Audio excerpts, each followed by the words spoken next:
පළවෙනි අදිහා බලලා ඔයාගේ තියෙන කම්පිටන්ස් අඩු කරගන්න මට එච්චර බෑ කියලා. ඔයාගේ පරණ ඒ වගේ ලකුණු හම්බුනේ කොහොමද? දැන් ඒ වගේ කොහොමද ලකුණු හම්බෙන්නේ? ඒක චෙක් කරන්න හැමතිස්සෙම. දැන් ඊයේ මට ඇවිල්ලා ගෑනු ළමෙක් කතා කරනවා. කොල්ලෙක්වත් මං හිතන්නේ ඒ දේ කරයි කියලා.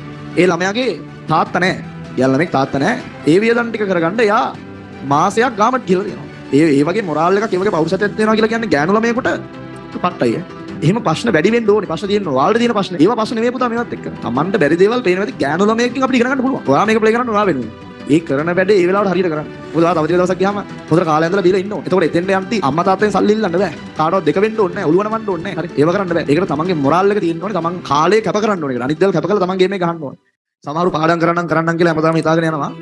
කරන්නේ නැහැ නේ කවදාවත්. ඔයාට ඔයාගේ ගේම් එක තියෙන්නේ සමහරවම ගේම් එක අතහැරලා තියෙනවා. ඔයාට ඔයාගේ ගේම් එක තියෙන්නේ ඔයාගේ යාළුවත් එක්ක නෙමෙයි බොහෝ විට. ඔයාට ඔයාගේ ගේම් එක තියෙන්නේ ඔයත් එක්කමයි. ඒක තමයි තේරුම් ගන්න ඕනේ. ඔයාගේ ගේම් එකේ තියෙන ඔයත් එක්කම. ඔයත් එක්කම කොහොමද ගේම් ඉල්ලන්නේ? ඔයාගේ පරණ ඒ වගේ ලකුණු හම්බුනේ කොහොමද? දැන් ඒ වගේ කොහොමද ලකුණු හම්බෙන්නේ? ඒක චෙක් කරන්න හැමතිස්සෙම.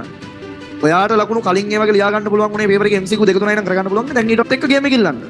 ඔයා සමහරවිට පළවෙනි අදිහා බලලා ඔයාගේ තියෙන කම්පිටන්ස් අඩු කරගන්න මට එච්චර බෑ කියලා. ඔයාට සමහරවිට ලකුණු 50ක් එනකොට පළවෙනිට 98ක් තියෙනවා. එතකොට ඔයා හිතනවා මට ඉතින් අඩුවට 98යි මට 50යි. ඒක ඒකෙන් සෑහීමකටපත් වෙන්න බෑ කොහොමද ඉතින්. ඌ මුලේ ඉඳලා වැඩ කරපු එකන්නේ.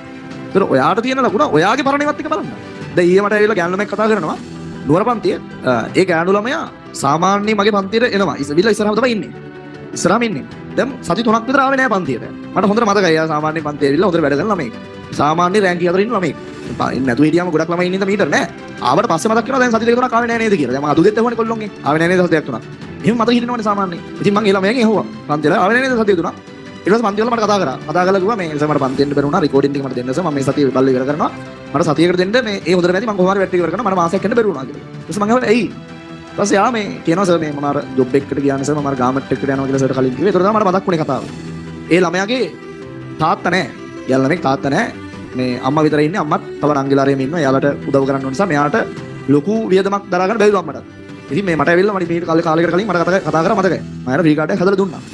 ඉතින් එහෙම එන ගමන් එයාට බස් වල යන්නේවට ඊට පස්සේ එයාගේ වියදම් තියෙනවනේ සාමාන්‍ය වාට උනත් වියදම් ටිකක් තියෙනවනේ අපි ඔන්ලයින් ක්ලාස් දානවා ඒවට එන්න ඕනේ ඩේටා ඕනේ අනම්මන එහෙම වියදම් ටිකක් තියෙනවනේ තමන්ට කොල්ලෙක්වත් මං හිතන්නේ නැහැ ඒ දේ කරයි කියලා හරි ඒ වියදම් ටික කරගන්න එයා මාසයක් ගාමට ගිහලා තියෙනවා මාසයක් ගාමට ගිහිල්ලා ඒ වැඩ ටික දැන් කවර් කරනවලු ඉතින් මං අහුවා මං ගියා ආයෙ යන්න එපා ඔයා මේ වැඩේ කරන්න එපා ඔයා විභාග කරන්න කියන්න මං ඔයාලට උදව් කරන්නම් ඒ ප්‍රශ්නයක් නැහැ මං එහෙම උදව් කරනම ඉන්නවා එහෙම මං යාට කිව්වා ඒතකොට එයා කියනවා මේ නෑ සර් කිසි ප්‍රශ්නයක් නෑ දැන් මම මේ ගිය මාසයක් මාස 3කට හරියන්න සල්ලි හොයාගන්න දැන් මාස 3යිනේ තව තියෙන්නේ මම ඒ 3ටම හොයාගන්න වියදමට සල්ලි ටික හොයාගත්ත මාසෙන් මේ මට දැන් මේ මාස 3 වැඩ ටික කරගන්න පුළුවන් අවසාන කාලේ යන්න බැරි හින්දා තමයි දැම්ම ගිහිල්ලා ඒ වැඩ ඉවර කරගත්තේ දැන් මට සල්ලි දිනන ප්‍රමාණවත් පරිදි මට වැඩේ කරගෙන යන්න පුළුවන් කියලා එයා කිව්වා එතකොට බලන්න මේ දැන් ඒ ගෑනු ළමයි හරි ඔයාගේ වයස ළමයි එතකොට ඒ ළමයා ගාමට් එක්කට ගිහිල්ලා එයා ගිහිල්ලා එයාගේ වියදම දැන් සමහරු කරන්නේ ඒ වගේ ප්‍රශ්නයක් ආවම මේක අතාරින එකනේ මේක දැල්ලා නිකන් ඉන්නවා එහෙම වෙන්න ඕනේ නැහැ හරි ඒ වගේ මොරාල් එකක් ඒ වගේ පෞරුෂත්වයක් තියෙනවා කියලා කියන්නේ ගෑනු ළමයෙකුට පට්ටයි අපිටත් ඒ කාලේ එහෙම තිබ්බ ඇත්තටම අපිටත් එහෙම ප්‍රශ්න තිබ්බා අපි කොහොම හරි අපේ ගේම් එක ගැහුවා එහෙම ප්‍රශ්න වැඩි වෙන්න ඕනේ ප්‍රශ්න තියෙනවා ඔයාලට තියෙන ප්‍රශ්නේ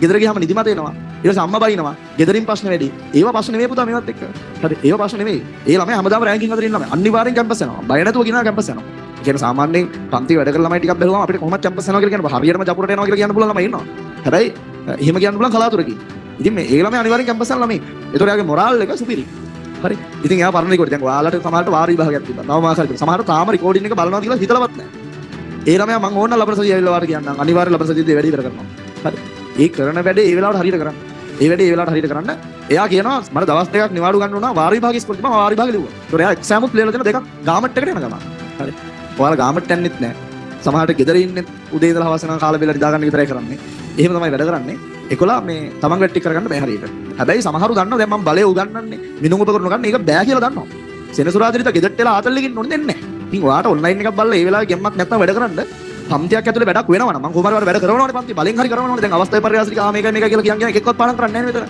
හැබැයි මෙතන ඔක්කොම දැන් පාඩම් කරන්නේ මේ පන්ති කියන්නේ එහෙම එකක් හරි බහුතරයක් වල දාන පන්තිය එතකොට අනිත් පන්තිත් ඒ විදිහටමනේ මම කරන්නේ එතකොට ඔයා දන්නවා පන්තිලා ආවොත් ඒ වෙලාව ඇතුළත ගේමක් ගාලා කොහොම හරි වාට එඩිට් කරලා දාන්න පුළුවන් කියලා එහෙම දැන දැනත් එන්නේ නැති උන් ඉන්නවනේ සමහරට මේ යන මග විදම මෙයා කරගන්න බෑ ඒක ඉතුරු කරගන්න ඕනේ හරි මොකක් හරි එහෙම මොකක් හරි එකක් දැන් Tamanට බැරි දේවල් පේන වෙලාවට ගෑනු ළමයෙක්ගෙන් අපිට ඉගෙන ගන්න පුළුවන් මට මතකයි ගම්පහ ළමයෙක් මේ ළඟදී මට කතා කරා ඒ ළමයාට ඒ ළමගේ ඔයගේ තාත්තා නැතිලා ප්‍රශ්නයක් වුණා මම ඒ ළමගේ ගෙදර වියදම පවා දුන්නා මම එහෙම උදව් කරන වෙලාවල් තියෙනවා ඒ ළමයා දැන් පන්තිත් කරනවා හරි අපිට සතුටු වෙන්න පුළුවන් ඒ වගේ මම ගොඩක් ළමයට උදව් කරලා තියෙනවා ඒතර ඒ ළමයා ඒක දන්නවා මම ඔයාලට කියලා තියෙනවා ඉතින් ඒ ළමයාට ඇවිල්ලා ඕන මට කතා කරලා කියන්න තිබ්බා සර් මෙහෙමයි මේ මට මෙහෙම ප්‍රශ්නයක් තියෙනවා ෆ්‍රී කාඩ් හදාගත්තත් මේ මෑත කාලේ කියන්නේ මුලින් ඉඳලා සල්ලි ගමන් ඇවිල්ලා ඒ ඔය වගේ ජොබ් කරලා මුලින් ඉඳන් කියනවා මේ මෑත කාලේ තමයි ෆ්‍රී කාඩ් හදාගත්තා රිවිෂන් පටන් ගත්තා ඊට පස්සේ ඒතර එහෙම නොකිය තමන්ගේ දේ තමන් කරගෙන කොහොම හරි තමන් චරිතයක් වෙනවා කියන එක කට්ටියට හිතන්න පුළුවන්. ඒ අතර ඔයා මොකුත් නොහිතේ ඉන්න කෙනෙක් කියලා කියන්නේ ඔයාට වඩා ඒ කට්ටිය ඉස්සරහට යනවා. ඒ වගේ පිරිසක් ලංකාවේ ඔයාගේ වයසේ ඉන්නවමයි. ඒ සෙට් එක ඔයාලගේ වයසේ ගේම ගහනවා ඉස්සරහින් යනවා ඔයාලට. ඒ නිසා ඔයා තේරුම් ගන්න ඔයාගේ තත්ත්වය. ඔයාගේ අම්මා තාත්තා පොල් කඩනවද? අම්මා තාත්තා ඔෆිස් එකේ වැඩ කරනවද කියන එක අදාළ නැහැ. හරි. අදාළත්වයේ තියෙන්නේ ඔයා මේ ගේම් එක ප්ලේ කරන්නේ ඔයා වෙනුවෙන්ද කියන එක. හරි. ඔයා මේක ප්ලේ කරන්නේ ඔයා වෙනුවෙන්. මොකද ඔයා තව ටික දවසක් ගියාම හොඳට කාලය ඇඳලා බීලා ඉන්න ඕන.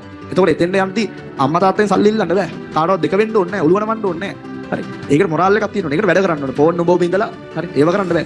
ඒකට තමන්ගේ මොරාල් එක තියෙන්න ඕනේ. තමන් කාලේ කැප කරන්න ඕනේ. අනිත් දේවල් කැප කරලා තමන් ගේම් එක ගහන්න ඕනේ. හරි. එහෙම කරන්න.